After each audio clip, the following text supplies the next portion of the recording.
Hindenburg research की report आने के बाद से अडानी ग्रुप के शेयरों में शुरू हुआ गिरावट का सिलसिला अभी तक थमा नहीं है।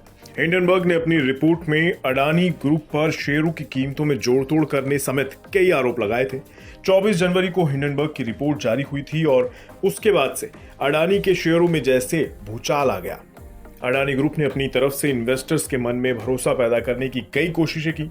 इसके बाद अडानी ग्रुप ने 413 पन्नों का जवाब दाखिल किया। हालांकि इससे शेयरों की गिरावट को रोका नहीं जा सका।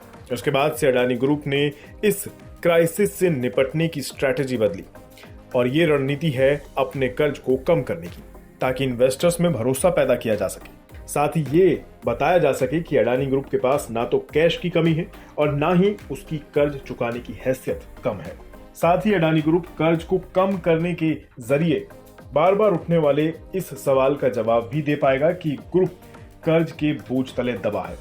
खैर, तो इसी रणनीति के तहत अब अडानी ग्रुप $50 करोड़ के एक ब्रिज लोन को चुकाने पर विचार कर रहा है। अडानी ग्रुप ने इसके लिए बैंकरों से बातचीत शुरू कर दी है। ये ब्रिज लोन अडानी ग्रुप ने पिछले साल होलसिम की भारतीय सीमेंट इकाइयों को खरीदने के लिए लिया था। इस ब्रिज लोन का टेन्योर 6 महीने का है और ये अडानी ग्रुप के होलसिम को खरीदने के लिए उठाए गए 5.25 अरब फाइनेंसिंग पैकेज का हिस्सा है। इस पूरे लोन में $3 अरब का कर्ज 18 महीने के टेन्योर वाला है। $1 अरब की मेजनाइन फैसिलिटी है जिसका टेन्योर 24 महीने का है। साथ ही ग्रुप ने शेयरों के बदले $75 करोड़ का कर्ज भी लिया है। $50 करोड़ का ब्रिज लोन मार्च में मैच्योर हो रहा है। अडानी ग्रुप इस कर्ज को चुकाने के लिए बार्कलेज बैंक, डॉइच बैंक और स्टैंडर्ड चार्टर्ड के साथ बातचीत शुरू कर दी है। अडानी ग्रुप नकदी से इस कर्ज को चुकाने की तैयारी कर रहा है। इसी महीने की शुरुआत में अडानी ग्रुप ने शेयरों को गिरवी रखकर लिए गए $1.11 अरब के कर्ज को वक्त से पहले चुका दिया था। ये ऐसे कर्ज हैं जो शेयरों को गिरवी रख कर लिए गए हैं। इसे लोन्स अगेंस्ट शेयर या LAS भी कहा जाता है।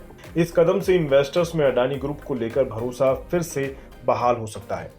LAS के जरिए कुछ पैसा क्रेडिट स्विस, JP मॉर्गन जैसे ग्लोबल बैंकों और JM फाइनेंशियल्स म्यूचुअल फंड्स जैसे घरेलू संस्थानों से भी जुटाया गया था और इन्हें मई में चुकता किया जाना था।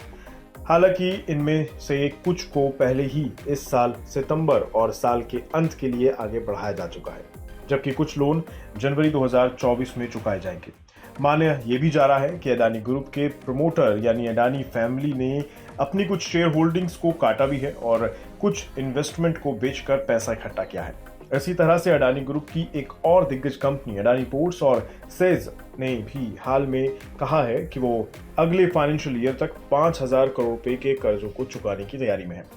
गौरतलब है कि हिंडनबर्ग की रिपोर्ट आने के बाद से अडानी ग्रुप का मार्केट कैप करीब $120 अरब नीचे आ चुका है और ग्रुप की कंपनियों के शेयर 70% तक नीचे चले गए हैं। ऐसे में अडानी ग्रुप कर्ज चुकाकर इन्वेस्टर्स के भीतर पैदा हुआ नेगेटिव परसेप्शन खत्म करना चाहता है। अब देखने वाली बात यह है कि इन कदमों के जरिए भी इन्वेस्टर्स का भरोसा क्या वाकई बहाल कर पाएंगे और शेयरों की गिरावट को रोक पाएंगे।